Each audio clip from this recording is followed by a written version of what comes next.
Abelardo Nunes da Silva.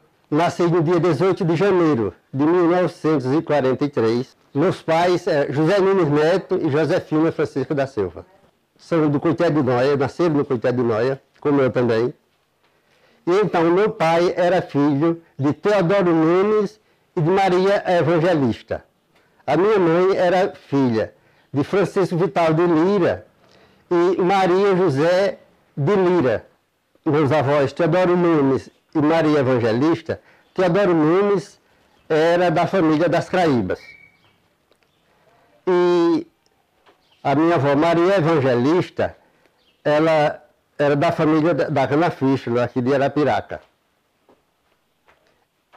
E da parte da minha mãe, a minha avó era da família Nunes também, de Coruripe.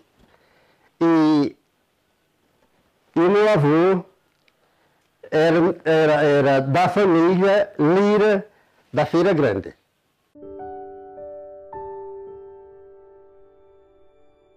Eu tenho muita lembrança de meu pai, porque meu pai morreu em 86. Eu nasci em 43. E meu pai era muito trabalhador, muito honesto, muito servidor. E a minha mãe também. Os dois combinavam-se muito bem. Quando os meus pais se casaram, foram morar no Coité de Noia, lá numa casa que ele fez na propriedade do meu avô, Teodoro Nunes da Silva. E lá ele morou 11 anos.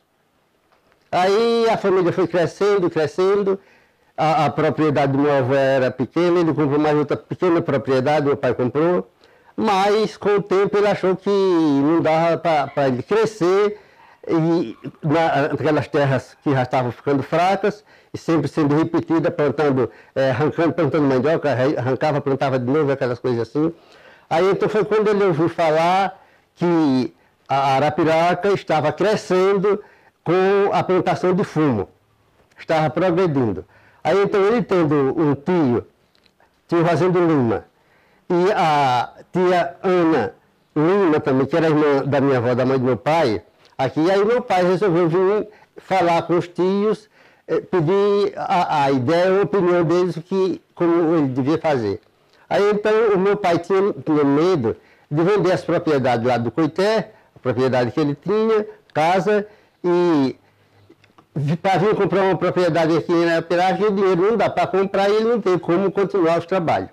Aí ele falando com os meus tios, aí o tio Fazendo Lima disse, não, José, você não precisa vender nada lá primeiro, você vem trabalhar comigo, eu lhe dou uma meia de fumo, e você vai trabalhar comigo aqui um tempo até você aprender a trabalhar com fumo, e com certeza você vai ganhar algum dinheiro, aí você vende a propriedade lá e vem morar aqui. Aí então meu pai concordou, aí voltou para o Coité, vendeu o gado que tinha. Aí, como ele nunca tinha morado em casa, essa família nossa tem a tradição de não querer morar em casa dos outros, a gente prefere morar numa casinha pequena, seja lá como for, mas seja da gente. Aí meu pai não queria morar nas casas de moradores que o tio tinha. Aí ele vendeu esse gado que tinha, aí juntou dinheiro e comprou 5 tarefas de terra lá nas casinhas, perto da propriedade do meu tio, que já tinha 2 casas, aí foi morar na casa, numa das casas desse terreno, e naquela terra dele ele plantava lavoura para alimentação. E plantava fumo com o meu tio financiava para ele, que ele já tinha o meu pai tinha, os meus 2 irmãos mais velhos, o Antônio e o Domingos, que já ajudava a trabalhar, e meu pai assim trabalhava, meu pai era muito trabalhador. Aí meu pai contratou um carro de boi, para trazer os móveis, a mobília, mais 2 cavalos de cangalha e caçoar para trazer os alimentos. Não sei se vocês sabem o que é caçoar. Caçoar é um cesto grande feito de cipó e do tamanho, da largura da folha, mais ou menos da folha de fumo, assim, quase 4 palmos, mais ou menos, perto de largura. E mais um cavalo que era para trazer os 2 filhos mais novos. Inclusive, esse rapaz que veio com esse cavalo era primo da minha mãe e afilhado. Aí esse rapaz veio com um cavalo, uma cangaia e 2 caçoais. Num caçoar veio a minha irmã Nunes assentada no caçoar. No outro caçoar veio o Nivaldo, meu irmão, que tinha apenas 3 anos. A minha irmã tinha quase 5 anos, e o meu irmão Nivaldo tinha 3 anos. Então a minha irmã pesava mais. Aí o caçoar não combinava. Aí botaram uma pedra no caçoar, onde vinha meu irmão mais novo, assim do lado, para combinar, balancear o peso. E assim eles vieram. Aí os meus irmãos mais velhos, Domingo Nunes, e o Antônio Nunes, Domingo Nunes, esses vieram caminhando.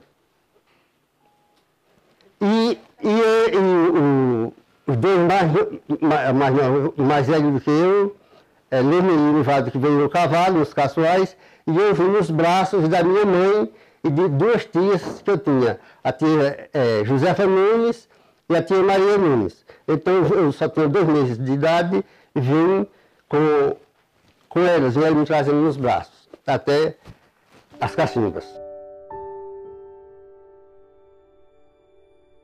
A minha mãe teve 14 filhos, mas morreram 5 crianças e se criaram 9. 5 filhos nasceram no Coité de Noia. Até eu, que eu havia com 2 meses de idade nos braços da minha mãe e das minhas tias. Mas aí nas cacimbas nasceu mais o Leonardo Nunes, e aqui nasceu mais o Sebastião Nunes da Silva, a Luísa Nunes da Silva e o Francisco Nunes da Silva, nasceram aqui na Boa Vista. Formam-se 9 filhos vivos. A minha infância foi mais de trabalho. Quando meu pai costumava, quando a gente completava de 5 para 6 anos, ele preparava um caquinho de enxada, estava um cabinho bem leve, aí já levava a gente para ir ensinando a gente a trabalhar. Aconteceu comigo e com meus 8 irmãos, aliás, 6 irmãos, porque nós somos 9 irmãos, 7 homens e 2 mulheres. As mulheres eram para ajudar minha mãe em casa e os homens eram para trabalhar na roça. E como não havia escola naquele tempo aqui, quando se completava 5 a 6 anos, meu pai já preparava uma enxadinha e já levava para a roça, para o curral de fumo, e ia ensinando a trabalhar. Ele sempre, já com os filhos mais velhos, cada um ao seu lado, mas o mais novo sempre ficava ao lado dele, ele ensinando e ia fazendo o serviço quase todo, deixando só uma beiradinha assim, só para o filho ir passando a enxadinha ali, para ir aprendendo. E até que a gente...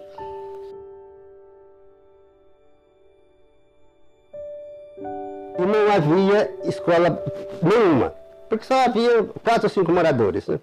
Aí então, em 1948, meu pai tinha uma prima que sabia ler bem, e ela não era professora formada, mas sabia ler bem. Aí meu pai convidou-la para ela passar o verão na casa dele para ensinar os filhos e alguns vizinhos que tinha. Então essa professora se chamava Dona Ludinalva, que era prima do meu pai. Aí então meu pai recebeu essa prima, ela passou de 4 para 5 meses dentro da nossa casa, aí ensinava os meus irmãos mais velhos. Eu ainda me lembro, eu tinha 5 anos, mas eu naquele tempo, eu só aprendi de 8 anos acima, era descartado, a gente pequeno não me deixava nem frequentar a escola, só que eu ficava de longe escutando, toda a vida fui curioso, aí já ia aprendendo alguma coisa. Eu sei que nessa escola foi ensinado meus irmãos mais velhos, Antônio Nunes, Domingo Nunes, Leme Nunes e o Nivaldo Nunes. Aí nessa escola vinha alguns outros moradores, os jovens desses vizinhos que já se encontravam, inclusive vinha os filhos do seu Manuel Saturnino, irmão do compadre Adalberto Saturnino, não todos, mas teve alguns, 3 ou 4, não sei bem, que vinham estudar nessa escolinha que meu pai colocou em casa para fazer, para sua prima ensinar os filhos. Meu pai dizia assim: vocês têm que aprender a ler e escrever uma carta e fazer as 4 peças de conta, porque fazendo isso já está preparado para viver. tem que saber ler uma carta e escrever outra e fazer as 4 peças de conta, que era somar, diminuir, multiplicar e dividir. Isso todos nós aprendemos. Eu tinha 5 anos nessa época, né? Eu sei que eu ouvi, mas não me lembro bem dos detalhes. Mas era só na sala, assim, o pessoal ali assentado e ali ensinava numa mesa e ensinando escrever. Todo mundo tinha que ter um ABC e uma tabuada, né? Que era o básico. Quando a gente veio morar aqui, meu pai comprou essa propriedade, havia uma casa grande de taipa com um alpendre. E então aquele alpendre era muito bom, porque a gente, nas horas de folga, passava ali na sombra, né? E havia uma sala muito grande da casa, e nessa sala era que havia vários armadores de rede, que a gente dormia de rede, os homens dormiam de rede. E a sala era grande, cabia para várias redes, e a gente dormia de rede. Aqui havia só umas 4 ou 5 famílias que moravam aqui. Era o seu Amaro, Salu e a dona Rosa Simão, que era filho do primeiro fundador de Arapiraca, que era Pedro Simão. E também havia o seu Cisino e a dona Pastora, que eram da mesma família. E do outro lado havia Vicente Lino e a dona Senhorinha. Nós viemos das cacimbas, porque meu pai tinha trabalhado de meia com o tio Rosendo Lima e a tia Ana Lima, que era irmã da mãe do meu pai. A tia Ana era irmã da mãe do meu pai. Quando meu pai só plantava esse corrado de fumo daqui, ele fez um galpão grande e todo aquele fumo era carregado em caçoar. Aí então aquela folha, o fumo era quebrado, botado naquele caçoar, quando estava cheio, a pessoa botava nas costas e trazia para o sequeiro, que a gente chamava o galpão. Aí todo o fumo era botado no galpão, naquele tempo. Aí o meu pai e a gente fazia isso. Mas depois o meu pai viu que a propriedade era pequena, não dava para manter a família crescendo. Porque no Coitadinho nasceram 5 filhos. Mas nasceu mais um, Leonardo. Meu irmão nasceu nas Cacimbas, durante os 2 anos que meus pais passaram morando lá. Aí depois que vieram para aqui, nasceu mais o Sebastião Nunes, a Luísa Nunes e o Francisco Nunes. Já nasceram aqui no bairro Boa Vista. Quando nós chegamos aqui, já era Boa Vista. Agora, alguém dizia que antes era chamado Sítio Alagoinha. Mas quando nós chegamos aqui em 45, quando meu pai comprou essa propriedade aqui, já era Boa Vista. Aqui não havia casa, só havia mato. Mas por aqui dava para ver a Boa Vista, que era um vale que nós temos aqui fica aqui por trás da minha casa, uma baixada, um vale muito longo que vai até a Feira Grande. Aí o pessoal, por passar e ver essa vista muito boa, que realmente era uma visão muito boa, ainda é, aí foi colocado o nome de Boa Vista, que vai daqui até a família Saturnino. Termina o sítio Boa Vista, termina ali onde forma aquele triângulo que segue para um lado para Batinga e o outro lado para o Alazão. Até ali era Boa Vista. Para cá não é mais. Dali até as Guaribas. A Boa Vista e as Guaribas se juntavam. A gente não sabia nem dividir a divisa das Guaribas para Boa Vista. Quando meu pai viu que a propriedade aqui era pequena, aí ele pensou em comprar uma outra propriedade. Aqui na nossa região, as terras já eram cultivadas. Mas Batinga, Sítio Novo, esses lugares, tudo era um mato grande, só tinha que acular uma casa, só tinha aquela partezinha, aquele pessoal que tinha aquela casinha, aí fazia uma roça por trás de casa, não plantava fumo. Depois, aos poucos, foi que o pessoal foi começando a plantar fumo. Aí então meu pai, vendo que a propriedade era pequena, Aí ele procurou passear ao lado da propriedade aqui, dos vizinhos, sítios vizinhos. Aí encontrou uma propriedade no sítio novo. Se não é uma propriedade boa, como ele dizia que a propriedade boa para fumo, tinha que ter pau-viola e farinha seca, que é dois tipos de madeira, do pau-viola e farinha seca. O pau-viola é uma madeira boa da gente lidar com ela, mas a farinha seca é toda assim de espinho, coisa ruim mesmo para se lidar, é demais. Aí então meu pai comprou essa propriedade de 34 tarefas de terra. Aí a gente passava o inverno trabalhando aqui, ele também roçava o baixio, plantava milho e feijão no baixio, que é para a alimentação da gente. Ao mesmo tempo tinha duas cabras também, que ele sempre tinha duas cabras boas de leite, que era para tirar o leite para criar os filhos mais novos. E plantava fumo aqui. Aí então ele resolveu comprar outra propriedade. Ele comprou essa propriedade no sítio novo, 34 tarefas de terra bruta, com a mata nativa mesmo. Aí então todo ano meu pai trabalhava no inverno, plantando fumo e plantando lavoura, e no verão ele tirava para roçar uma parte do terreno, com o terreno lá do sítio novo. Aí todo ano ele, quando parava de trabalhar no fumo nas outras lavouras, aí já começava brocando a terra. Aí brocava uma parte da terra.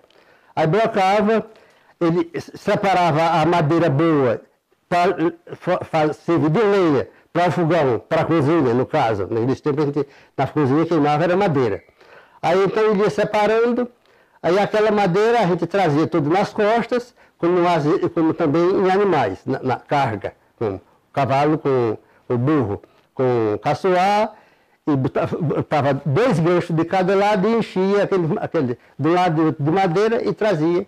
E ia colocando ao lado da casa, no terreiro ao lado, porque dali aquela madeira ia servir para o ano todo, para minha mãe fazer fogo, cozinhar todo tipo de comida, era no fogão de madeira. Aí aquela lenha já era separada ali. E assim meu pai, com os filhos, todo ano brocava uma parte. Aquela parte que ele brocava, ele já ia plantando fumo também. No verão ele brocava. Aí no inverno ele já começava a plantar fumo naquela parte. Aí assim foi aumentando o curral de fumo. Eu sei que levou vários anos. Essa propriedade foi toda cultivada pelo meu pai e os filhos. Todo ano ele brocava uma parte com os filhos, separava, tirava a lenha. A gente trazia para casa o resto dos galhos da madeira, era tocado fogo, era queimado, mas como sobrava ainda alguns garranchos, que o fogo, quando passava, não queimava direto, aí a gente fazia com vara, aí já juntava todo aquele garrancho, tinha que juntar no lugar, fazer aquele monte que se faz hoje de fogueira, aí naquele monte de galho, aí se tocava fogo, aí deixava tudo só na cinza. E no toco, a madeira. Aí a gente ia cavar até no meio de toco, de raiz, que a gente só andava com os pés cheios de ferida. Porque o calçado não prestava para ser calçado. Naquele tempo não era que nem hoje, que tem muitos tipos de calçado. Naquele tempo só tinha aqueles calçados que chamava de lepe-lepe, que era feito do couro de boi para a roça, do carro de couro de boi, que nem uma havaiana hoje. Aí botava assim, cortava uma parte do próprio couro e fazia o lugar de botar dos pés. Era colado naquela parte do couro do boi, né? Onde colocava o pé. Aí tinha um lugar assim, botar entre os 2 dedos e atrás, do lado de trás da sandália, era feito como a havaiana de hoje, era feito com o couro do boi. Aí era o que se fazia, mas no plantão que não servia. Depois que o meu pai ainda estava cultivando essa terra. Aí então ele tinha uns parentes, não era gente pobre arrasada, era gente proprietários, que morava lá fora na Igreja Nova. Lá no sítio lá de Igreja Nova, nós tínhamos lá o tio Cirilo, que era primo da minha mãe, que tinha uma família muito grande. Ele era um proprietário que a gente dizia que era rico, porque ele tinha terras boas, plantava de todo tipo de lavoura e tinha um bom criatório de gado também lá. Mas aí vindo o compadre Adrião, filho do tio Cirilo, fazer uma visita aos meus pais, porque ele era primo da minha mãe, aí vindo, com certeza já veio com a ideia formada, né? Aí chegou aqui na casa dos meus pais, aí perguntou ao meu pai se meu pai vendia um chão para ele, para fazer uma casa. Porque ele estava nos planos de vir plantar fumo também aqui em Arapiraca. Aí meu pai cedeu, inclusive esse chão que fica ao lado da minha casa. Aí meu pai vendeu esse chão para ele. Aí ele vinha, armou os pedreiros e vinha trabalhar. Ele não trabalhava de servente para os pedreiros. Aí ele vinha lá do Riacho Grande, devia dar umas 8 léguas mais ou menos, assim, porque fica na Igreja Nova, lá do lugar longe. Aí ele vinha toda segunda-feira, ele vinha, aí passava a semana na casa dos meus pais, comia e dormia lá na casa dos meus pais, e passava a semana trabalhando, fazendo a casa. Aí depois que fez a casa, nesse mesmo período, ele comprou uma propriedade, também perto dessa propriedade do meu pai, lá no Sítio Novo. Aí ele comprou essa propriedade e depois chegou aqui, foi cultivar. Esse já chegou rico, porque ele tinha uma boa propriedade lá na Igreja Nova, vendeu a propriedade, vendeu o gado e chegou aqui, ele deu para fazer a casa, comprou essa propriedade e trabalhou o ano todinho na terra por conta própria, sem precisar de madeira emprestada a ninguém. Aí, assim, ainda mais, comprou um motor, que naquele tempo hoje se chama moto, né? Mas naquele tempo era um motor. Era que não moto dele. Ele comprou um motor, coisa que ninguém tinha aqui. Ele comprou logo um motor, que era para andar para a roça e andar para o Riacho Grande, porque eram 9 irmãos. Aí então ele deixou os pais, já que tinha propriedade muito boa, muito gado, e plantava lavoura, e tinha. Era uma propriedade assim, tinha as 10 casas em seguida, a casa dos meus tios e as casas dos filhos. Assim, perto, aquelas casas grandes de taipa, alpendre, largo de um lado e do outro, aquelas salonas enormes, aqueles caixões enormes para guardar a farinha. Eles tinham tudo, lavoura eles tinham à vontade. Mas naquele tempo a lavoura não dava dinheiro, tudo era muito barato para se vender. A pessoa não tinha muita coisa para comer, mas não dava dinheiro. Aí se deu bem. Aí os irmãos dele também, que tinha mais 8 irmãos, começaram, aí veio o compadre Zé Cirilo também. Aí já vinha o compadre Adrião, quando veio, ele passou 2 anos curando fumo no curador do meu pai, que era para aprender a curar, porque fumo é misterioso, né? Tem que saber lidar com ele, senão se apodrece não vale nada, né? Ou não dá a primeira.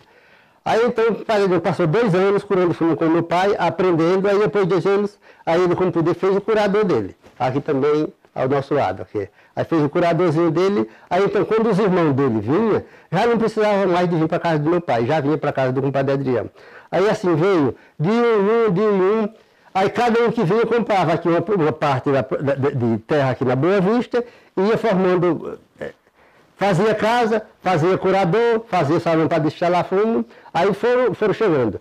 E assim, quando só tinha 2 filhos, solteiro lá, que 7 já tinha vindo para aqui, aí o tio Cirilo, que morava lá, aí viu, a mulher dele morreu, aí ele precisou dividir todos os bens que tinha com a família, e os outros 2 filhos mais novos que tinha lá com ele, aí já estavam querendo vir aqui para Arapiraca também, como de fato que vieram. Aí o tio Cirilo, por não ter escolha mais, aí foi e vendeu a propriedade dele, que era uma propriedade muito boa, e gado, tudo que ele tinha lá, vendeu e comprou uma propriedade aqui na frente dessa casa aqui, juntou-se com o compadre Adrião, que era o primeiro filho que veio. E o tio Cirilo, foi o que já veio por último, que eram os pais do compadre Adrião, aí ele comprou 20 tarefas de terra aqui na frente, que essas terras daqui ia até a rua da Nova Esperança. Aí o tio Cirilo fez uma casa aqui na frente da minha casa de alpendre, e ficou morando aqui e ficou plantando as 10 tarefas de fumo dele e comprou mais uma outra propriedade no Sítio Novo para criar gado, que ele era criador de gado e não podia viver sem criar gado, né? Aí ele plantava o fumo e criava gado, enquanto os outros filhos já estavam tudo instalado por aqui. Cada um já tinha a sua casa e as propriedades não eram aqui, porque eles compravam o local para morar. Mas cada um foram comprando terrenos, nas Batingas, no Alazão, na Furna, no Bálsamo. Aí eles ficavam por aqui na Rainha comprando propriedade fora para trabalhar. E fazia junto da casa, fazia o curador de fumo e o salão para trazer o fumo para curar por trás de casa, mas as propriedades deles já eram fora. Aí, ao mesmo tempo, a minha mãe tinha lá também na Igreja Nova, um lugar que se chamava Riacho Grande também, que era onde o tio Cirilo e esse pessoal morava lá no Riacho Grande. Aí vizinho, outro sítio vizinho, tem um outro primo da minha mãe, Luiz de Lira. Aí esse Luiz de Lira também, vendo a animação dos primos, aí também veio na casa dos meus pais para aprender a trabalhar em fumo. Mas como ele era mais pobre do que essa outra família, ele tinha lá umas propriedadezinhas pequenas, aí ele veio, passou uma época de colheita, talvez mais, morando dentro da casa dos meus pais dando comida, dormindo, a minha mãe lavando roupa e cuidando dele, e ele trabalhando na roça, trabalhando, como se diz, alugado, para sobreviver. Mas aí depois de ter conhecido o fumo, o trabalho do fumo, aí ele queria vir para Boa Vista também para plantar fumo. Mas aí ele não tinha o que vender lá para comprar aqui. Aí o meu pai foi e procurou o Sr. Juliano Norato, que era dono dessa propriedade que fica na frente da padaria. Aí o meu pai era amigo do Sr. Juliano Norato, aí foi com ele, quando chegou lá, aí falou com ele, falou que era parente e primo da minha mãe, que era muito trabalhador e coisa e tal, e estava querendo uma meia de fumo. Aí ele conseguiu uma meia de fumo com o Sr. Juliano Norato. Aí dessa meia, ele foi trabalhando, aí depois de arrumar um dinheirinho, aí comprou uma propriedade na Batinga, no sítio Batinga. Aí lá foi morar, aí começou trabalhando por lá, aí depois, sim, ele era solteiro nessa época. Aí casou-se lá com uma prima e veio morar na Batinga.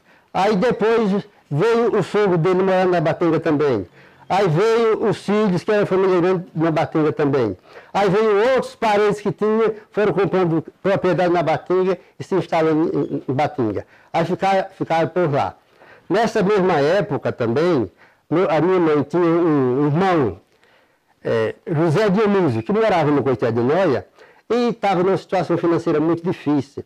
Ele tinha uma propriedade lá, que era a propriedade da minha avó, da Maria Dionísio de Lira, que era mãe dele e mãe da minha mãe. Aí ele tinha ficado nessa propriedade lá, mas a terra era uma propriedade pequena, num pé de ladeira cheio de pedra. Aí ele plantava todo ano, tinha que ir plantando lavoura naquelas terras, e como não tinha muita terra para abandonar aquela terra por 5 ou 6 anos para aquela terra se recuperar, ele saía plantando, ele chamava até de arrancador, que era a terra que plantava mandioca, aí arrancava e plantava de novo, outro tipo de lavoura, eu chamava essas terras de arrancador, porque era terra trabalhada assim, todo ano, sem receber estudo, sem nada, as terras ruins, uma pedra danada que às vezes algumas vezes fui para o Coité de Noia, lá para a casa do meu tio, tinha um bocado de primo lá, e ia para olha eles trabalhando com os caquinhos deixados naquelas pedras, tarraco, só as pedras estralando, eles puxando aquelas pedras para os pés, e a lavourinha desse tamanho, aquilo fraco, não se desenvolvia. Aí o meu tio, com dificuldade danada, aí a minha mãe e meu pai disse, José, você por que não vem morar aqui na Boa Vista para plantar fumo? Aí ele disse, como é que eu venho? Se eu vender o terreno lá não vale nada. Se eu vender lá não dá para comprar nada aqui, que as terras daqui sempre foram mais valorizadas. Aí o meu pai disse, mas se você vender lá não dá para comprar pelo menos um pedacinho de terra, sem casa, que é terra bruta. A terra bruta era um preço, a terra cultivada era o dobro. A terra que já era desbravada, que tinha se tirado mato, a madeira, que já estava sendo plantada, valia o dobro da terra bruta.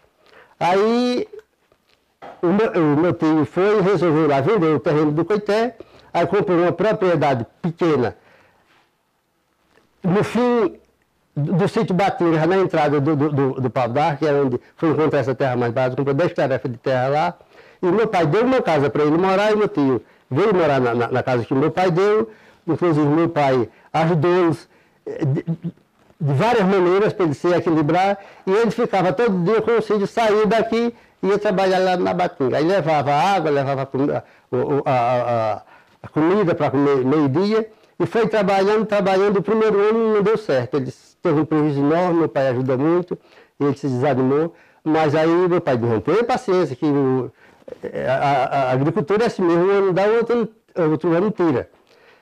Aí ele passou mais um ano. Nesse outro ano, aí meu pai continuou ajudando a ele, aí ele fez uma safra boa. Aí ele trazia o fumo de lá e curava com o meu pai, o curador do meu pai.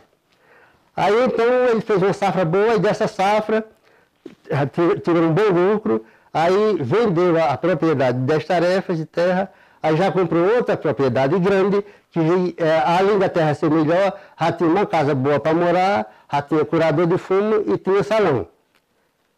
Aí ele já se mudou da casa, saiu da casa dos meus pais e foi morar lá na Batinha, na casa dele, na propriedade dele, já com vida financeira muito melhor do que a anterior, quando ele chegou aqui. E meu pai sempre procurou ajudar a família. Aí então essa família lá está instalada, é a família Dionísio, da Batinha. Essa família é da família do tio José Dionísio, que é irmão da minha mãe.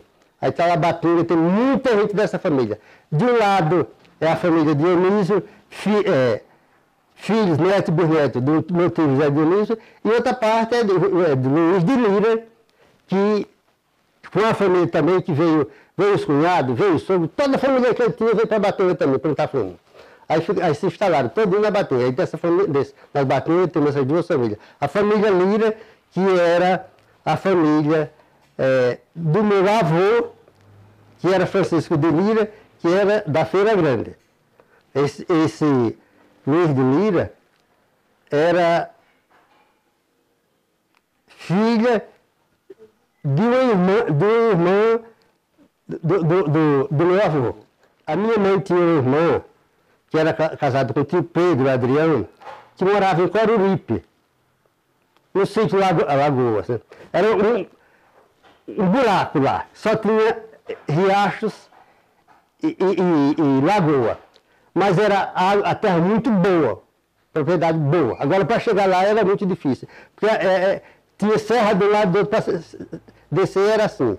Agora mata virgem, de lá que tinha mata, tinha pau, que 2 anos não abraçava assim, lá. Mata a gente olhava assim para cima, não via o fim. Era de jeito que lá, quando a gente ia para lá, a gente ia até no cruzamento ali de São Sebastião, e tinha algum carro que passava por aqui.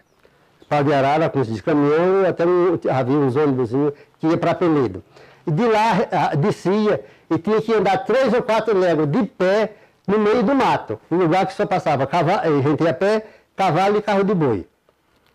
Aí, para chegar nessas lagoas lá.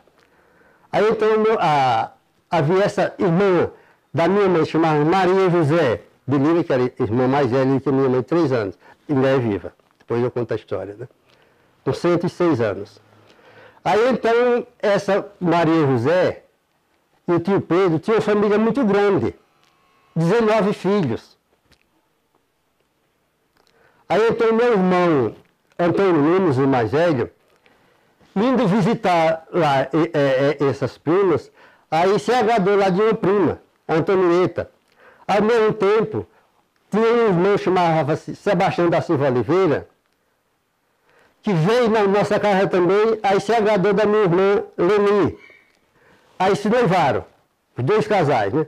2 primos com 2 primas, né? 2 de lá, 2 de cá. Aí, com o tempo, se casaram. Aí vieram morar na Boa Vista. Aí, quer dizer, que esses cunhados meus já vieram morar na Boa Vista. Aí o meu pai já ia dando chão, porque quando meu pai comprou o terreno aqui, aí disse aí, cada filho vai ter direito a um chão nesse terreno. Já separei o terreno da igreja, e vocês podem separar, que cada um vai ter o direito de um chão para fazer uma casa, assim. Aí então o Antônio meu irmão fez a casa, e casou-se, fez logo também um salão e curador de fumo, casou-se e foi morar com a minha prima, a Antonieta, que já veio sendo filho da tia Maria José. Aí o mesmo aconteceu com o Antônio, meu irmão, casou-se, fez a casa dele também. Assim, aí depois o meu irmão Leonardo casou-se com outra prima, irmã desses também, e ficou 3 primos com 3 primas. Quer dizer, meus 3 irmãos, filhos da minha mãe, Josefina Francisco da Silva, casado com 3 filhos filho da Maria José de Lira, que era irmã da minha mãe. Tem 3 irmãos casados com 3 primos. A minha mãe nasceu em 1815. E essa tia Maria José nasceu em 1912. Ainda é viva, com 106 anos. A minha mãe morreu em 86, sendo mais nova 3 anos, e já morreu com 85 anos e meio. Ela morreu com uma boa vida. A minha tia mais velha nessa época já tinha 88, mas continua viva. Muito embora depois foi dizer, viva por 106 anos, a família aniversariou, ela não pôde estar acamada, está doente, mas se reuniu uma parte da família, que não é mais possível reunir todos, vieram celebrar aqui no dia 9, nessa igreja que nós temos aqui, vieram festejar os 106 anos da minha tia, que ainda está viva. Aí já tem 400 descendentes. E esse povo foi vindo para aqui e a Boa Vista foi crescendo. Foi crescendo e não cabendo mais na Boa Vista, porque também a Boa Vista era conhecida isso aqui. Essa avenida principal aqui, que é a Avenida do João Saturnino, e a família, a Rua Pedro Simão, que é aquela avenida que começa da padaria e vai até a casa do padre Alberto Saturnino. Eram as duas, a rua principal era essa. Aí, ligeirinho, a nossa família encheu essa rua. Aí, então, eles vinham morar aqui, mas já compravam propriedade fora. O Sebastião, meu cunhado, ele viveu pouco. Mas ele era muito trabalhador, ele comprava propriedade e investia em propriedade. Assim, começou por aqui, aí começou comprando propriedade no Carandu, no Pelé, em todo lugar esse ele tinha propriedade. O Sebastião, meu cunhado, que era casado com a minha irmã Leni Nunes. Aí, os meus tios viram que estavam ficando só, aí resolveram vir para Arapiraca também. Aí foram vender lá as propriedades que ele tinha, aí compraram uma propriedade no Carandu e vieram morar o tio Pedro Adrião e a tia Maria José, que era a irmã da minha mãe. Aí vieram morar aqui. Aí então esses 19 filhos começaram se instalando.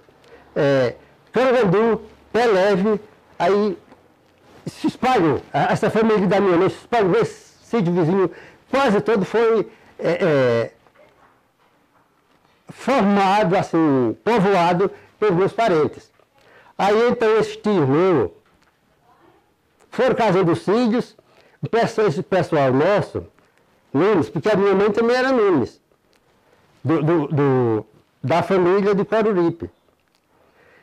Segundo a tradição e o que eu tenho acompanhado, eram 3 irmãos, que eram sobrinhos da Maria Isabel, esposa do Manuel André, fundador de Arapiraca.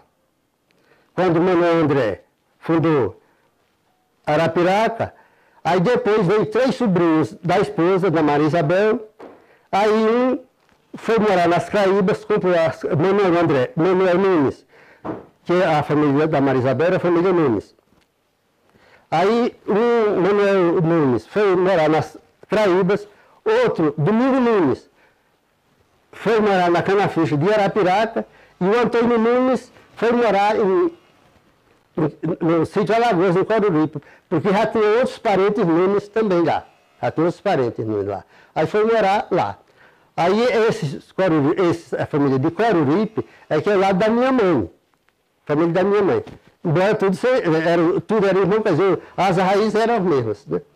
Aí então, esse tio meu criou a família, e aí essa família nossa gosta de estudar e de trabalhar, aí então os meus primos botaram os filhos para estudar. Saiu do Carandu, saiu do Pelé para estudar à noite. E foram estudando, depois esse pessoal foi tudo tornando-se fazendeiro, os filhos desse meu tio e da minha tia, foram tudo comprando propriedades e plantando muito fumo. E essa família da gente não é daquele tipo de gente que espera acontecer, que espera pelos políticos, que espera por seu filho. Não, a gente faz as coisas, a gente trabalha, a gente ajuda a fazer e não espera que os outros façam. Né? A gente mesmo gosta de fazer, gosta de estudar, trabalhar e cada um lutar para arrumar a sua profissão. Então esses parentes meus todos se espalharam. Hoje Arapiraca está cheia de médico, de advogado, de dentista. Arapiraca não coube. Espalhou entre Maceió, em São Paulo, em Rondônia. Todo lugar tem família da Rita. Que esse povo não espera acontecer, faz acontecer.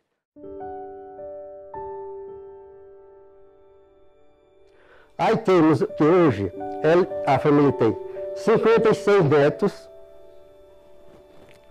150 bisnetos e 52 trinetos, dando uma quantia de descendentes já de 267 descendentes da família do meu pai. Dos descendentes dos meus pais, nós já temos 15 médicos, temos dentistas, temos 6, advogado, temos 18, engenheiro, temos 11, enfermeiro, temos 6, nutricionista, 2, fisioterapeutas, 3, professores, 19. Aqui dos meus descendentes, temos 2 engenheiros, 3 enfermeiras, médico já temos 1, administrador 1, advogados 3 e professores 6.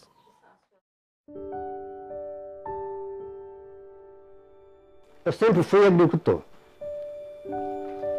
Eu tentei 2 vezes ainda negociar, mas não deu certo e eu não quero nem falar sobre isso, né? Porque eu nunca deixei a agricultura. Tentei de outras vezes, mas segurando na agricultura, porque era o básico, né? E sempre fui agricultor.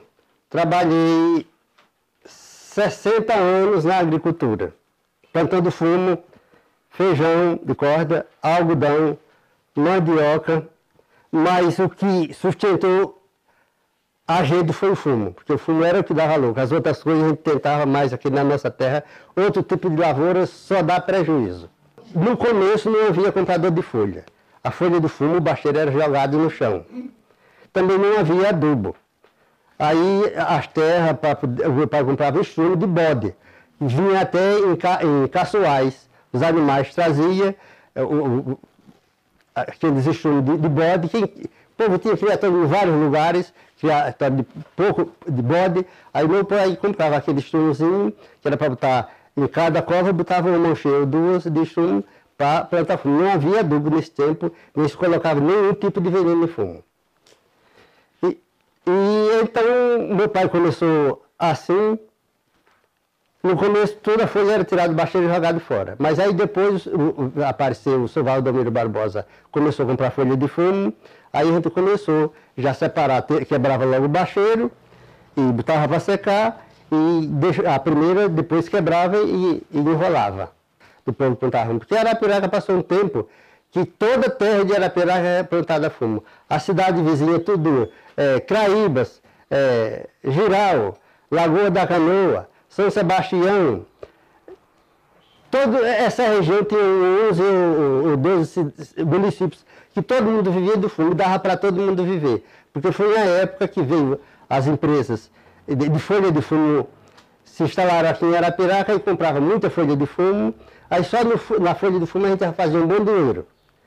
E depois enrolava a primeira, então foi o tempo que fumo deu lucro, porque tanto havia comprador para as folhas de fumo, que no caso era o bacheiro, a parte de baixo e sapato, a gente passou a quebrar o bacheiro de 2 vezes, tirava logo 3, 4 folhas de baixo, aí chamava de sapata, aí botava no varal, aí quando era com 8 ou 10 dias depois, aí quebrava o bacheiro, era mais outra parte, 3, 4, 5 folhas também. Aí você só deixava de 7 a 10 folhas de primeira, que aquelas folhas cresciam muito, clarecia e dava um fumo muito bom, de qualidade muito boa. E então esse fumo de folha, que era ficava para enrolar, era destalado, junto e enrolado.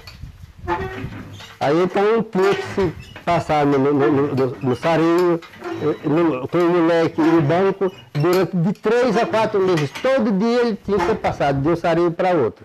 E o macaco dando coxa e passando para outro sarinho. Isso era a luta de... O fumo curado só estava curado com 4 meses.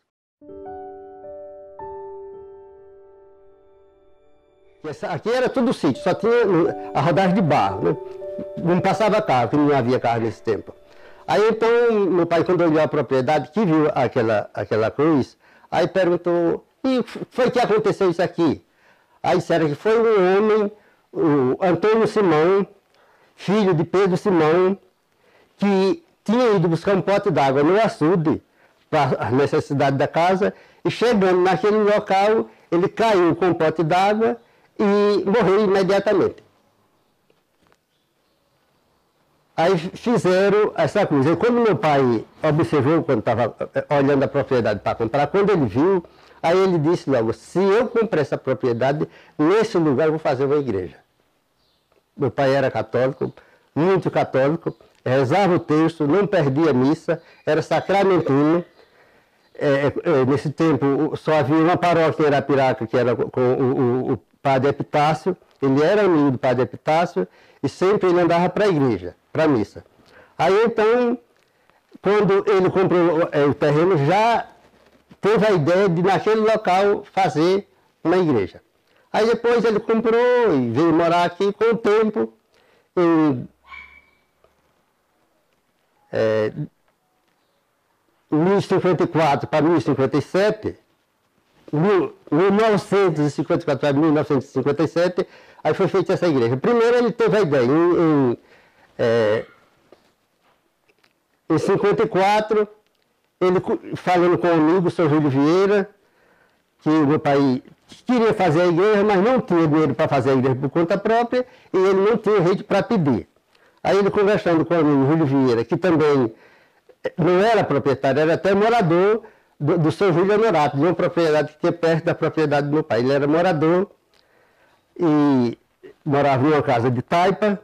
Aí o Sr. Júlio já tinha vindo das Cacimbas, era um homem que era muito religioso e já sabia ensinar o catecismo.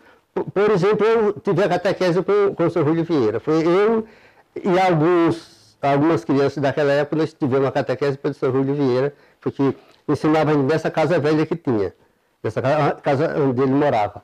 Aí então, o meu pai e o Sr. Júlio Vieira se uniram, aí começaram a conversar e falar sobre a igreja. O meu pai ofereceu logo o chão para a igreja.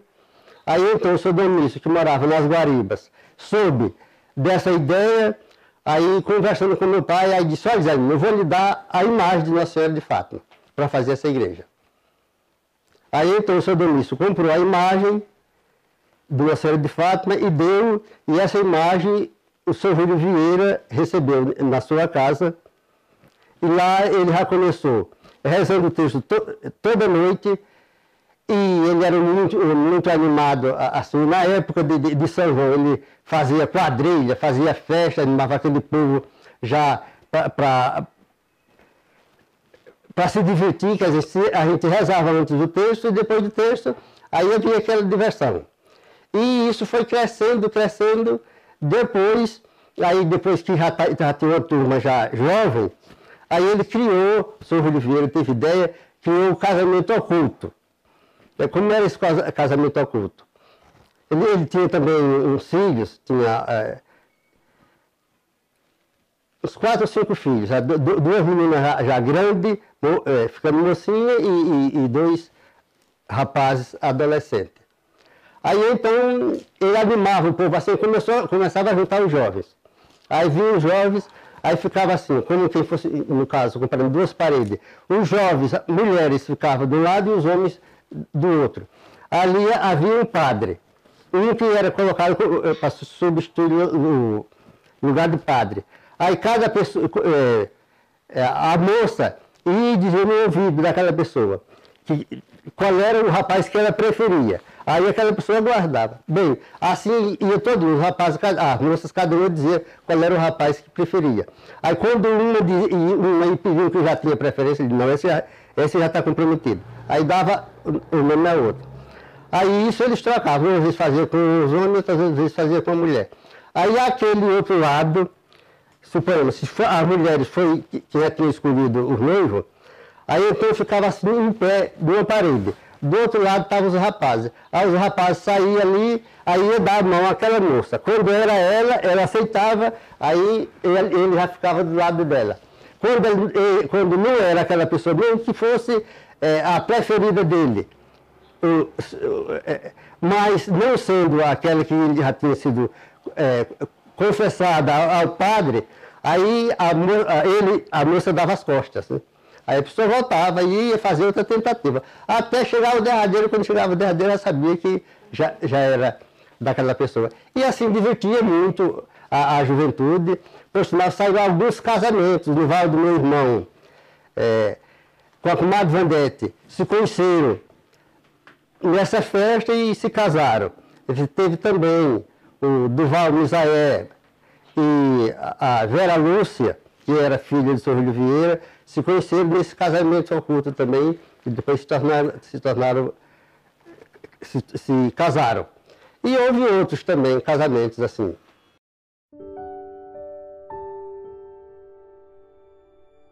A minha esposa eu conheci ela na festa de Nossa Senhora do Bom Conselho.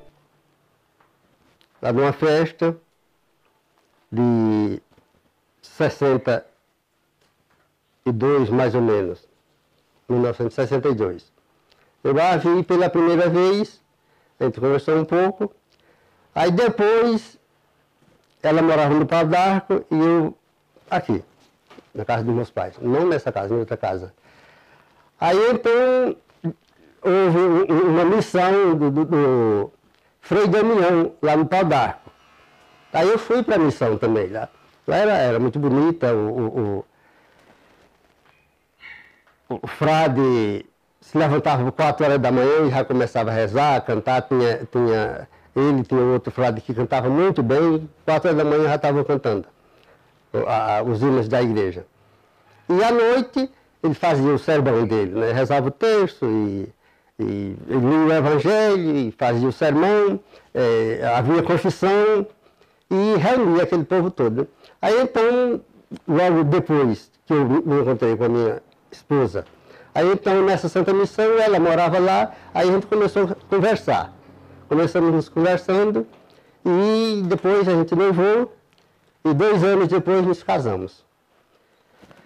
Em 1964. Nesse tempo quase não havia carro. E a tradição, né? Os pais não tinham o direito de ver os filhos se casando. Aí saía quem? Os noivos, os padrinhos, que só era, cada um convidava só um casal, o noivo tinha um casal de testemunha e a noiva um casal, cada um casal. E então tinha alguns convidados. Como a família da minha mulher já era um povo assim, um pouco... já tinha uma situação financeira melhor, já tinha alguns carros, eu também já tinha 2 irmãos e um cunhado que tinha carro. Aí eu sei que para o meu casamento dela foi mais ou menos 10 carros já. Jeep, porque naquele tempo era Jeep, e o carro do meu irmão era do meu cunhado, Sebastião, que foi meus padrinhos de casamento, ele e a minha irmã Leni. Aí ele tinha uma rural. Aí então ele foi com a gente na rural, e meus irmãos já com o Jeep, e juntando da família da minha mulher, já foi mais ou menos 10 carros nessa época. Cheio de gente para a igreja, o casamento foi na igreja do Nossa Senhora do Bom Conselho. Quem foi o padre? Foi o padre Antônio Lima. Era recém-chegado na paróquia, porque antigamente só havia uma paróquia, a Arapiraca tudo era só a paróquia de Bom Conselho. Teve a festa? Sim, teve a festa, sempre havia festa, mas aí já foi depois da festa, né? Porque nós casamos no dia 25 de abril de 1964. E a festa de casamento houve na casa do meu sogro. A festa o que foi? Só um almoço e a reunião dos parentes. A família do meu sogro é uma família muito grande e já houve muita gente, havia muita gente lá na festa. Não faltou peru, não faltou mel de abelha, não faltou doce, essas coisas tinha muito, que era a maneira de se festejar daquela época era essa. Não, a gente podia pegar na mão, podia abraçar, só não se podia andar se beijando, né? Mas a gente pegar na mão, isso a gente pegava. E a gente, por sinal, eu sempre gostei disso, né? Assim que namorei, quando eu ia ter que passear, não ia ela na frente ou atrás, nem. Eu ia pegar na mão dela e a gente fazia passeio nas festas, assim, pegado na mão. Né? Ainda hoje, né? Ainda hoje. Tá velha, mas eu, quando sai da minha casa, quando ele sai para fora, tem que sair pegado na mão do outro. Faz parte, os dois no casamento torna-se um só, né? Um casal.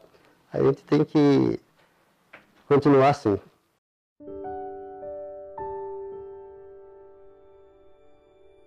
Nós tivemos 8 filhos, 7 filhas e um filho. Foi o seguinte, foi nascendo só filha. As primeiras eram de 11 meses, vinha uma. Nasceu Edjane, com 11 meses nasceu Edvânia. Com mais 11 meses nasceu Edilma, essa só viveu 10 dias e morreu. Aí depois da Edvânia veio a Joelma. Depois da Joelma veio a Graciedja. Depois da Graciedja veio a Clédja. Aí formou 6 filhas. Aí o 7º veio o homem, o José Abelardo da Silva. Veio o homem. Aí nasceu mais a mais nova, a Maria Isabel, mas a mulher já vivia doente, já cheia de problemas, aí foi preciso fazer uma operação para ela não ter mais filhos. Senão tinha passado.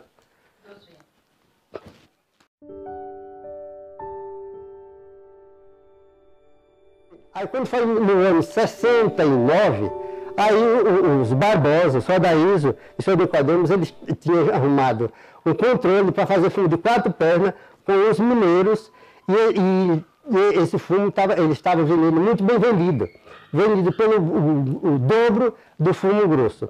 Aí então, Domingos, meu irmão, em 68 ou 69, ele foi na casa do Sr. Adaíso, olhou lá como era que ele fazia para fazer o fumo de perna, aí olhou lá bem direitinho, quando chegou em casa, pegou o dinheiro, foi no comércio, via feito, a gente chamava atavio, não sei como é que se chama hoje, atavio, de fazer fumo de perna. Aí foi, comprou madeira, chegou em casa, ele fez moleque, fez banco, ele mesmo fez. Só fez olhar lá e, sendo agricultor, que ele não era marceneiro, mas ele comprou a madeira, aí fez todo o aviamento de fazer fumo de perna. Moleque, que é uma coisa muito difícil de fazer,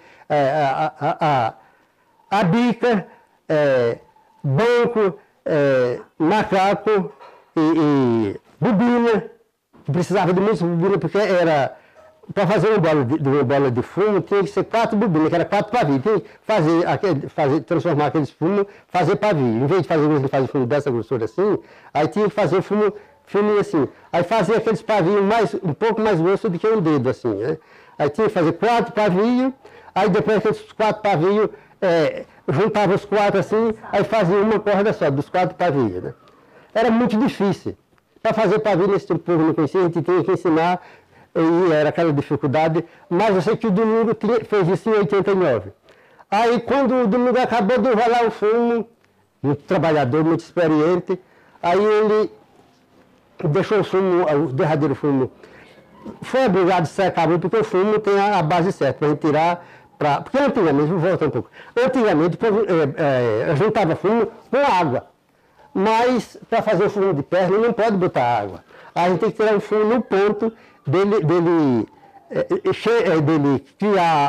colocar o mel para fora, só no aperto, sem água. Aí então, a gente olhando, observando que o senhor, do meu irmão, fez uma safra, enrolou o fumo, uma coisa que era para passar 4 meses, o gosto de esperar 4 meses para curar, quando ele enrolou o fumo com 30 dias que tinha acabado de enrolar, logo ele enrolou um fumo que ficou muito, muito enxuto, aí ele deu um aperto brabo, daquele danado, aí com 30 dias veio esses mineiros que vieram comprar fumo do seu Nicodemo e do seu Adaíso. Aí veio a safra do Domingos. Quando chegaram cá, ficaram encantados com a safra de fumo. O preço que ele vendeu era por mais do dobro do que ele vendia o fumo grosso. Aí ele recebeu 50%, porque 50% já dava mais do que o que se tivesse feito grosso. E o outro foi dividido para pagar em 3 prestações de 30, 60 e 90 dias. Aí no outro ano, os meninos todos fizeram fumo de perna também. Perna de perna. Aí a gente começou a crescer. Aí a gente começou a crescer. Porque o fumo de perna, aí a gente vendia pelo dobro.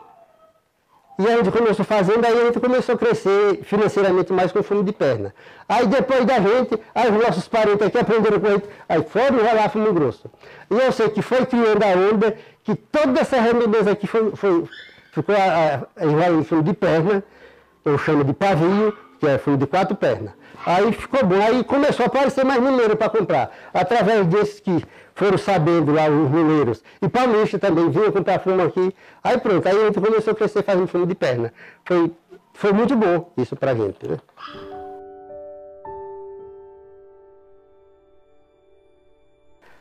Aí então, a igreja, como a gente falou, foi feita de 54 para 57, mas aí o povoado começou a crescer. A Boa Vista foi crescendo, especialmente com esse povo da nossa família, com os parentes, a nossa parentela, como a gente chama. Foi enchendo, e esse povo, a nossa família toda, é por tradição e por convicção. Nós somos católicos, já dos nossos antepassados, que família Nunes, a gente sabe que já vem de Portugal, e são um povo religioso, né? Aí então a igreja foi ficando pequena. Aí foi na época que foi criada a paróquia de Santo Antônio, aí com essa paróquia de Santo Antônio foi entregue ao padre Antônio Lima. Aí o padre Antônio Lima era quando vinha celebrar aqui. Aí a igreja começou... outra coisa, não havia igreja nem na Batinga, nem em Alazão, nem na Nova Esperança, era a única igreja essa aqui. Vinha gente de toda a redondeza aqui. Sítio Novo, todo mundo vinha aqui. Assim, aí aqui, a partir de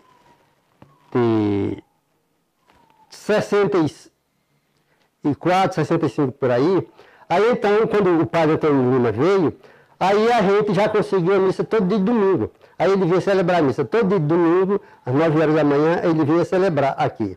E a nossa tradição de rezar o terço, ele rezava o terço todo dia, toda noite, aliás, toda noite se rezava o terço, e a igreja foi ficando pequena. Aí, então, eu conversando com o padre Antônio Lima, aí eu disse, padre, nós precisamos aumentar a igreja. Aí ele disse, precisa mesmo, vamos aumentar. Aí eu entrei numa campanha com o pessoal que já viu muito esse povo, aí demos, nessa época, até essa época, a missa era celebrada, o padre celebrava de costa para o povo. O altar era na parede e o padre celebrava a missa nas costas. Foi na época do Concílio do Vaticano II. Aí então o novo Papa aí reformou a igreja, aí mandou que os padres parassem de celebrar a missa de costa para o povo e fizessem um altar na frente para o padre celebrar a missa olhando para o povo. E assim o padre Antônio Lima, que ele era um homem recém-formado, e ele era, como é que se diz, ele queria reformar a igreja, renovar a igreja. Aí disse, olha, vamos logo acabar, derrubar essa parede, aí a gente aumentou a igreja, e aquele altar foi derrubado, aí já foi feito o altar, já assim, para frente do povo. E não foi feito o altar mais na parede. Era feito o altar com uma mesa, e naquela mesa, o padre celebrava ali, agora as imagens ficavam em cima, colocava-se um pedestalzinho nas paredes para colocar as imagens nas paredes. Mas a missa já era celebrada assim para o lado do povo. Isso nos anos de 54 para 55, aí já foi reformada essa igreja. Aí foi vindo e o pessoal crescendo. Eu sei que com nesse crescimento eu administrei, não foi eu só que fiz, foi com a família, especialmente a minha família, que era quem mais contribuía com dinheiro, e com a ajuda dos Adrião e outros, aí a gente reformou essa igreja 3 vezes.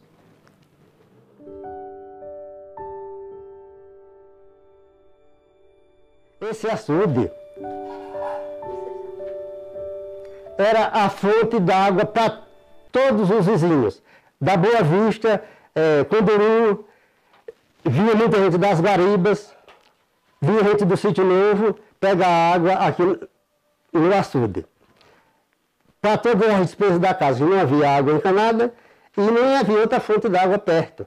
Onde ia ter água era na Bananeira, que era um lugar que era, tinha uma nascente muito boa lá, mas ficava muito longe. Aí então a gente ouvia falar de uma cacimba da Dona Senhorinha, que era ali abaixo da rua PDS, aquele outro lado lá, um baixinho que tinha, que lá tinha uma cacimba que já dava água. Mas não era uma água muito boa, não era água própria para beber. E todo mundo se mantinha dessa água desse açude. Ao lado do açude tinha um juazeiro grande, bem frondoso, com uma sombra muito grande. Aí então esse juazeiro servia para as mulheres lavar roupa. Aí debaixo dessa sombra tinha de 8 a 10 pedras grandes. Essas pedras aí servia para a mulher lavar roupa. Ia pegar água no açude, cada um levava a sua cuia ou a sua bacia, botava ao lado da pedra.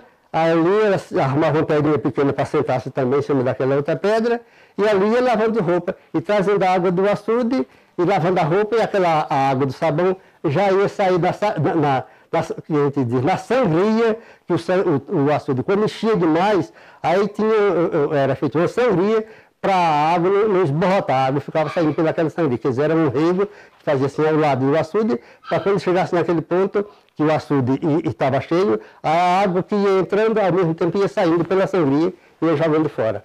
Aí, debaixo desse juazeiro, tinha essas 8 ou 10 pedras que era para as mulheres lavar roupa. Lá era que nem uma feira, não faltava mulher lavando roupa, era como uma festa. Sempre tinha mulher lavando roupa, o dia todo eram as mulheres lavando roupa, outras pessoas carregando água de pote, outros iam com seus animais, com os baldes, e enchiam os baldes, botavam 4 baldes, assim, era um balde em forma de uma barrica, feito de madeira, aí botavam na cangalha, e com os ganchos de ferro, aí pendurava aqueles baldes naqueles ganchos. Aí isso não faltava, era sempre o pessoal chegando com o animal, chegava com seus rebanhos de gado para beber, chegava com rebanho de cavalo para beber, chegava com rebanho de cabra para beber, tudo dependia desse açude. E as mulheres lavavam a roupa ali. E também, depois ao lado, aí meu pai fazia a sua sementeira de planta. Perto do juazeiro, assim, um pouco distante, aí era onde meu pai fazia sementeira de planta. Aí ficou para os meus pais, depois os meus irmãos, meus cunhados, depois esses parentes que iam chegando também, todo mundo esses parentes, o padre Adriano, o padre Euclides, todo esse povo que ia chegando, meu pai ia cedendo o lugar também para fazer cemitério de planta ao lado do açude, que era a água que tinha. Aí todo mundo dependia também, tanto de levar água para casa para beber, comer, tomar banho, essas coisas, como também para fazer cemitério de planta. Todo mundo dependia dessa água. Aí quando foi em 1956, aí o inverno foi fraco demais, quase não houve chuva. E o açude foi secando. Terminou chegando na lama. Aí todo mundo desesperado, o que fazer? O que é que vai se fazer sem essa água do açude? O povo já tendo aquela água misturada com a lama. E todo mundo dependia dessa água. Não havia outra fonte em outro lugar. Aí então, foi um milagre mesmo, porque é normal que nascente saia assim no terreno num ano de muita chuva. Quando é um ano de muita chuva, às vezes lugares que nunca tem iluminação começam a minar água de um lado e do outro, assim perto naqueles pés de ladeira. Mas no ano de muita chuva, mas no ano seco não acontece, mas antes seca.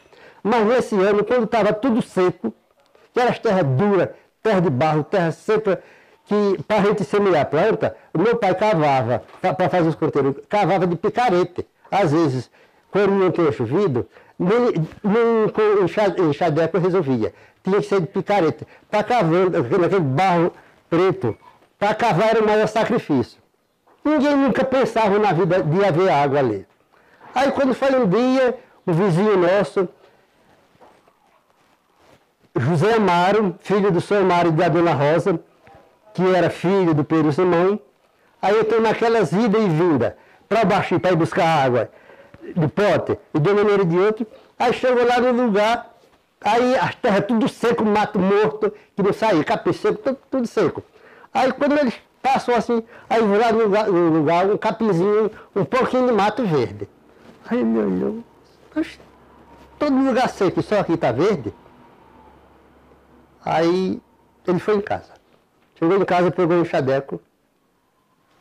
Aí chegou, quando cavou 2, 3 palmos, começou a água nascer, jorrar, a água jorrar. Aí ele foi cavando mais e fez assim um buraco mais ou menos da fundura de 1 metro, com 1 metro, 1 metro e pouco de largura, aí ligeirinho encheu d'água. Ora, ninguém tinha esperança d'água, como é que nasceu aquela água ali? Aí se viu de admiração. Aí nós éramos vizinhos e muito amigos, né? Que havia essa família nossa e a família de São Amaro, mas da Dona Rosa, que a gente morava tudo pertinho. Esse pessoal a gente criou-se junto. Brincando, o tempo que tinha a gente brincava junto. E era família de gente muito boa, que é da família do fundador do Pedro Simão. Esse Zé Amaro era neto. Aí então o Zé Amaro fez isso, aí deu água. Aí veio contar todo mundo com aquela alegria, aí a gente curioso também, que os terrenos eram pegados assim, aí vamos procurar também, talvez tenha o nosso.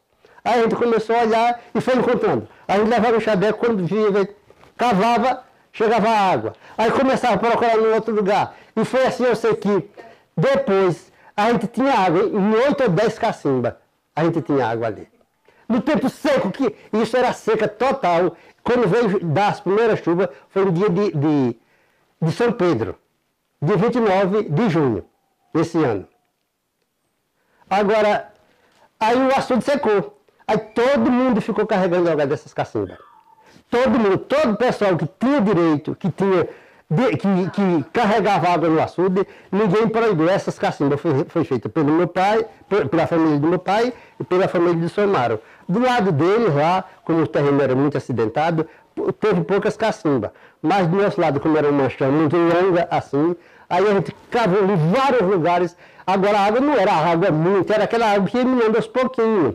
Que quem chegava, botava assim o pote, aí ia pegando com a cuia e botando no pote. Não faltava, e enchendo.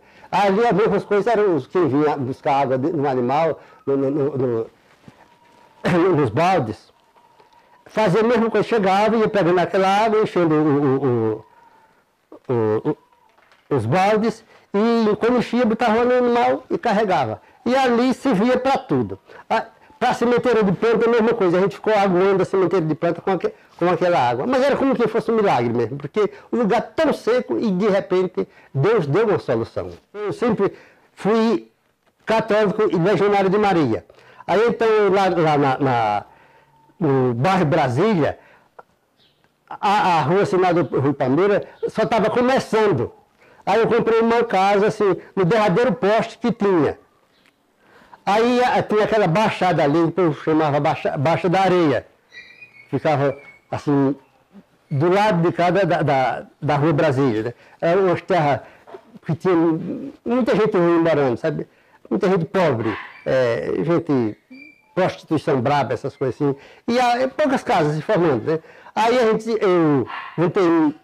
fazia parte da Legião de Maria. Nesse tempo eu era presidente da Cúria da Legião de Maria do Alto do Cruzeiro.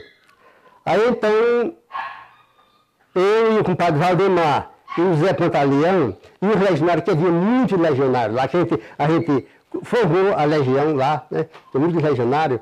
Aí a gente notou que precisava de uma igreja lá. Aí eu conversando com o padre Valdemar, aí esse lugar precisa de uma igreja. E chegando em igreja evangélica, aqui acolá, qualquer salãozinho, numa sala, formava uma igreja evangélica.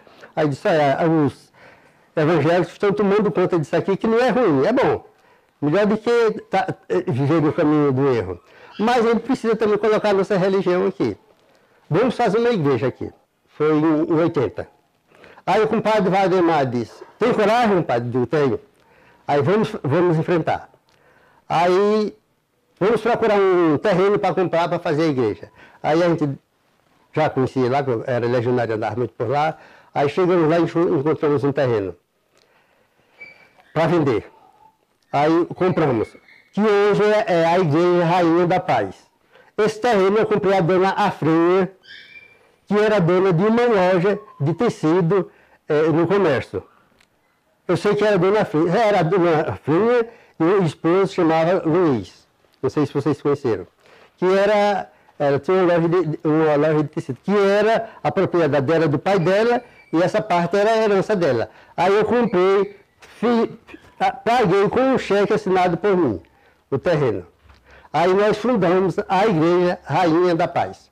Aí quando a igreja já estava feita, comprei um terreno bom, mas quando a igreja já estava feita, coberta, emportalada, aí eu resolvi morar na minha propriedade. Aí deixei lá, já tenho formado a Legião de Maria lá, formei um grupo de jovens, que ainda existe o Dionísio, que ainda hoje ajuda a administrar lá a igreja. Aí deixei na mão deles lá, essa igreja. Aí, com o tempo, aí o meu senhor Luiz foi e fez uma reforma. Sim, aí a igreja ligeiramente ficou pequena.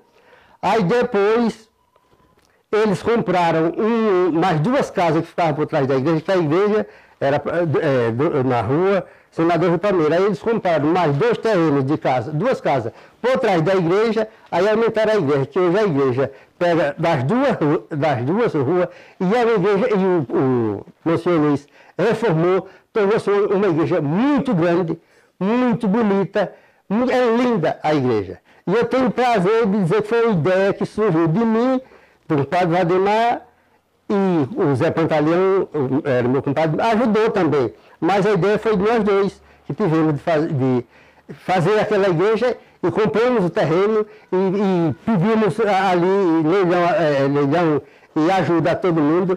Ali na Avenida César Cunha, eu andei tanto ali pedindo ajuda ao povo. Eu trabalhava o dia todo na roça, no meu curral de fumo.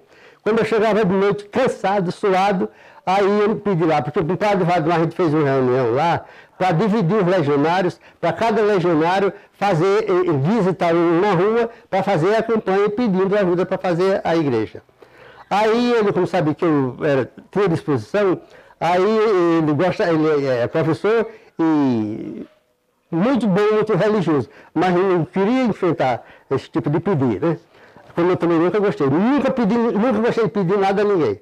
Aí o padre Valdemar, a gente conversando, aí todo mundo dizia, eu fico na rua tal, outro fica na rua tal, que tinha pouca casa, mas era rua de gente pobre, não era mais fácil de comunicar. Aí, e na rua Santa Cruz, que é a Avenida César Cunha, que era isso, toda a vida foi rua de rico, né? Aí ninguém quis. Aí o padre Valdemar olhou para mim e disse, compadre, é você, não é? É você que vai enfrentar a luz Santa Cruz. Eu digo, meu Deus, eu não gosto de pedir, mas por Deus eu faço tudo. E tá. Aí eu arrumei uma pareia, aí ficamos. A gente saiu visitando. Boca da Noite. Visitava várias, o que era possível. Mas a gente visitava assim, pedindo a opinião primeiro. Conversava com a pessoa e pedia a opinião, o que aquela pessoa achava, se era a favor que ele fizesse uma igreja na Senador Rui Pameira, que era assim, ou não. Aí a maioria aceitava. E por incrível que seja, quase todo mundo conhecia. Quase todo mundo. Quando eu chegava numa casa, o povo já me conhecia. Ah, ela Belardo, chega, entra pra cá, entra pra cá. Aí era aquela alegria. O que é que você quer?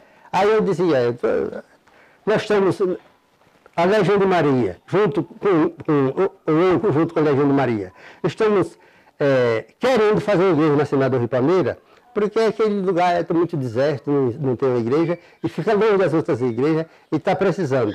Nós já estamos de acordo que nesse tempo eram dois padres, era o padre Delbando, que ainda era padre, não era bispo, e o senhor José Soares, que administrava a igreja do Bom Conselho. Aí a gente estava de acordo com ele, que não fazia nada só, né?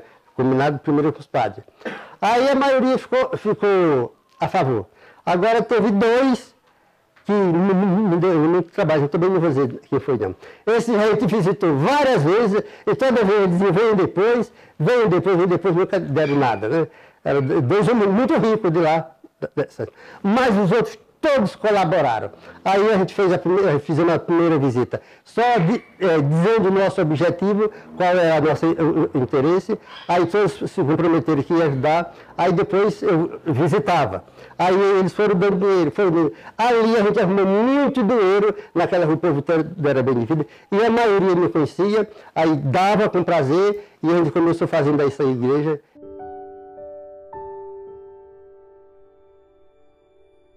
Em 64, eu era recém-casado. Eu estava morando nessa casa. Aí, então, a energia só chegava até a rua do João Batinga. Não tinha energia aqui. Aí a gente soube que o seu Adaíso e o seu Nicodemo Lopes estavam com a intenção de puxar a energia até as Guaribas. Aí isso, o padre João Saturnino soube e se comunicou com a gente. Aí perguntou se a gente estava a favor de puxar a energia também para nós. Aí nós, a família Nunes, eu era recém-casado, tinha 21 anos de idade, mas eu tenho um irmão mais velho que tinha 10 anos, o Antônio, outro mais 6, aí juntou a família, o meu pai, os filhos e os genros, aí entramos em acordo e falamos com a família Adrião aqui, que é os nossos parentes que já tem aqui, aí ficaram de acordo, aí a gente reuniu, aí o compadre João Saturnino, junto com o seu Adaísio e o seu Nicodemos, aí negociaram com o seu Valdomiro Barbosa, porque nessa época a rede elétrica era o dono, era o seu Valdomiro Barbosa. Ele tinha, quando começou com os motores, ali na frente da Igreja Velha, onde é a Igreja Santíssima, tinha uns salões ali, que ele tinha vários motores, que desses motores era que iluminava o centro da cidade. Mas nessa época já tinha chegado a luz de Paulo Afonso. Mas chegou, mas ficou na administração do seu Valdomiro Barbosa. Ele estava negociando com a empresa negociando lá com ele para a CEAL tomar conta, né? Aí eu sei que mais nessa época, quem administrava é o seu Valdomiro Barbosa. Aí nós juntamos a família do seu Adaísio e Nicodemos, que é a mesma família, Nunes e Adrião e Saturnino, que a gente pagou com muito sacrifício, mas valeu a pena. Aí a gente pagou a rede elétrica todinha e quando foi no dia 23 de maio, foi isso mesmo, 23 de maio de 1964 e 1965, foi que eu já estava casado e estava esperando a minha filha mais velha nascer. A minha filha mais velha nasceu dia 21, foi isso? A Edjane nasceu dia 21 de maio. Quando ela nasceu, a gente estava aqui no escuro ainda, com candeeiro e lampião, a gente usava lampião. Mas já estava a rede elétrica pronta na minha casa, a lâmpada pendurada com aquelas perinhas, né? Todos nós, a família, todo mundo já estava com a instalação de casa tudo pronta. E enquanto a instalação da rede era feita por fora, a gente já estava com os eletricistas fazendo a instalação das nossas casas, né? Aí eu sei que foi pago, eu naquele tempo fui que paguei menos, porque eu começando a vida financeira, com 21 anos de idade, já ia completar 22 já. Ele nasceu no dia 21, ainda nasceu no escuro. Quando nasceu a rede elétrica dele já estava pronta, passado na rua, só não tinha sido ligado ainda. Aí quando foi no dia 23 de maio de 1965, aí foi ligada essa rede elétrica. Foi a maior alegria que todo mundo teve. E fomos nós que pagamos, essas 4 famílias. Lopes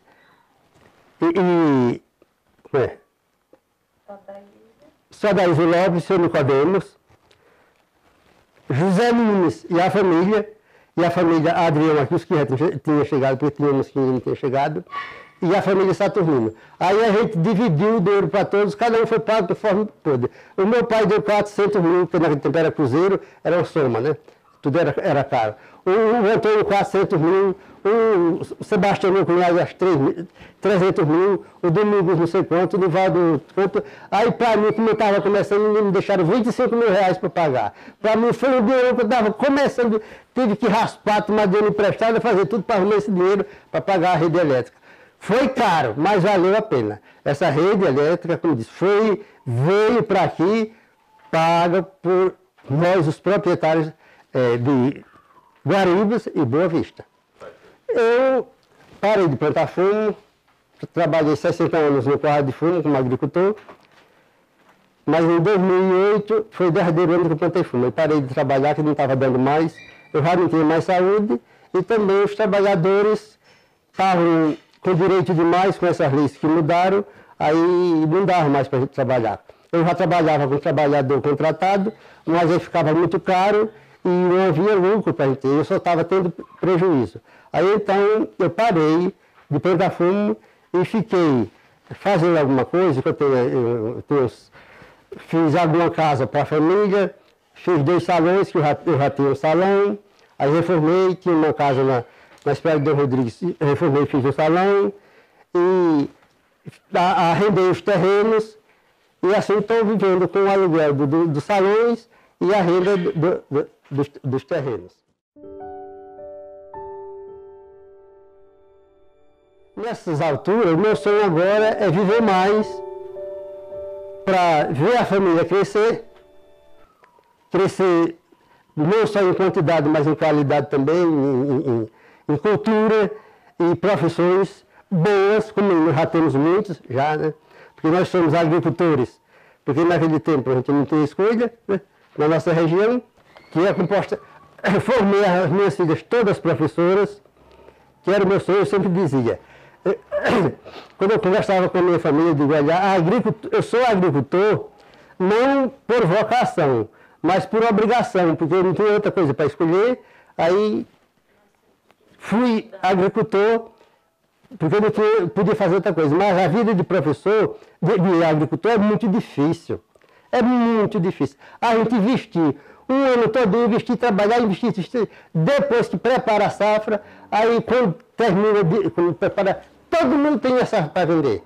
Aí os compradores vêm, escolhem aqui, bota o preço que a gente não tem autoridade para dar o preço, aí a gente diz, eu quero vender por tanto, mas o comprador diz, só pago tanto. E se ele não vendeu, não vinha cá comprar, era obrigado a vender, às vezes com um pequeno lucro, às vezes com prejuízo.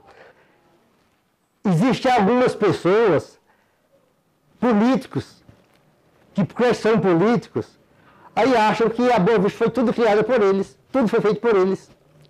Nem sequer falam nos Nunes. Já chegaram depois dos Nunes. Só que fizeram muito porque são políticos. E, no entanto, o nome da nossa família está esquecida. Em 86, quando meu pai morreu, aí então o Severino Leão, sendo prefeito naquela época, e sendo ainda parente da gente, e conhecido, né? Aí então ele foi colocar, ele tinha feito um prédio novo para o posto de saúde, inclusive na propriedade aqui, fica perto da propriedade do meu pai, né? Aí ele colocou o nome do meu pai no posto, botou o nome de José Nunes Neto. Aí depois o tempo foi passando, quando foi agora em 2000, em 2008 para 2009, aí então o novo prefeito, a prefeitura, aí tiraram o nome do meu pai e botaram o nome de um jovem. Aí o nome do meu pai foi esquecido. Quer dizer, não vale nada para esse povo em Arapiraca, porque eu estou mostrando aqui. Todo mundo, vocês estão sabendo quem são os Nunes. A gente não espera, a gente não fica esperando que os outros façam, não. Na realidade, nós não gostamos de bajular. A gente gosta de fazer, de trabalhar, de lutar. A gente vota, todos nós votamos. E isso fazemos com prazer e também com muita prudência. Nós não temos partido. Eu e meus irmãos, a gente não tem partido. A gente gosta de ver quem são os candidatos. A gente gosta de votar nos candidatos que a gente escolhe. Que quando dá certo, aí a gente vota. A gente faz isso com muito prazer, porque nós sabemos que é uma obrigação, é um direito e um dever nosso votar, porque através do nosso voto é que nós vamos eleger os nossos governantes. Isso é uma necessidade para todos nós. Mas a gente não gosta de andar fazendo política, de andar atrás de político, de andar abaixo do ônibus, a gente não faz isso, na realidade. Aí, por isso, o pessoal pensa que a gente também não vê o outro lado, né? Mas a gente sabe, nós somos inteligentes, estamos provando, como estamos mostrando aí. Nossos filhos não são... Porque eu sou agricultor, porque eu não pude escolher. Porque se eu tivesse tido a oportunidade de escolher, eu também podia ser hoje um professor, ou um médico, ou um advogado. A nossa inteligência dá para isso. Agora nós não tivemos a oportunidade. Então já colocamos isso para os nossos filhos, nossos netos e os nossos descendentes que vêm. Aí por isso, como eu disse, eu trabalhei na agricultura, mas sem querer que os filhos ficassem na agricultura, dizendo, eu quero que, da minha parte, a agricultura encerre comigo. Eu quero que os meus filhos se desenvolvam em todas as outras profissões boas que tem. Eu já tenho dito, eu quero filho padre, que está me faltando, eu quero filhos netos, padre, neto, seja lá o que for, advogado, médico, engenheiro, que já temos, e enfermeiro. Em toda boa profissão eu quero ver a minha família. Toda boa profissão eu quero ver a minha família. E esse é o meu sonho, de ver e observando, já estou vendo hoje netos engenheiro, advogado, e já tem um se formando, terminando a medicina, e enfermeiro já tem uns 3 ou 4 aí, já tem um bocado. E a minha alegria, meu prazer é esse. Eu sei que agora não vou ser esquecido mais. Nem meu pai vai ser esquecido mais na história da Boa Vista. Aqueles que pensam que só eles é o que fazem a Boa Vista, fiquem sabendo que não foi eles não. A Boa Vista foi feita mais pelos Nunes do que por eles. Só que a gente faz acontecer. A gente não espera que aconteça. A gente faz acontecer. Isso é um prazer e com isso eu quero agradecer ao deputado Ricardo Nezinho, que nos deu essa boa e grande oportunidade de nós, os Nunes, mostrar quem nós somos. Isso eles fizeram uma provocação. Eu já ouvi o outro lado que não falaram nem o nosso nome, como que a Boa Vista fosse só deles. Mas na realidade a Boa Vista não é só dos Nunes não também. A Boa Vista é de todo mundo. A Boa Vista é de Arapiraca, é de Alagoas, é do Brasil, é do mundo. E na nossa família nós já temos gente, médico, espalhado em Maceió, Aracaju, São Paulo, Rondônia. Em Rondônia eu tenho meu irmão que tem 4 filhos, a Luísa Nunes, casada com o Dorival Evangelista, que é primo. Tem 3 filhos médicos e um biólogo. O biólogo está em Maceió e os 3 médicos estão em Rondônia. E se saindo muito bem por lá, tudo com a sua clínica e sendo bem acolhido lá em Rondônia, nas cidades de lá, todo mundo gosta deles lá. A família é o maior tesouro que eu tenho. Depois de Deus em primeiro lugar, e depois é a minha família. Sem a minha família eu não seria nada. Eu hoje não estou ainda realizado, porque eu acho que enquanto a gente está vivo, eu tenho alguma coisa para fazer. Mas eu me sinto feliz com a família que tenho.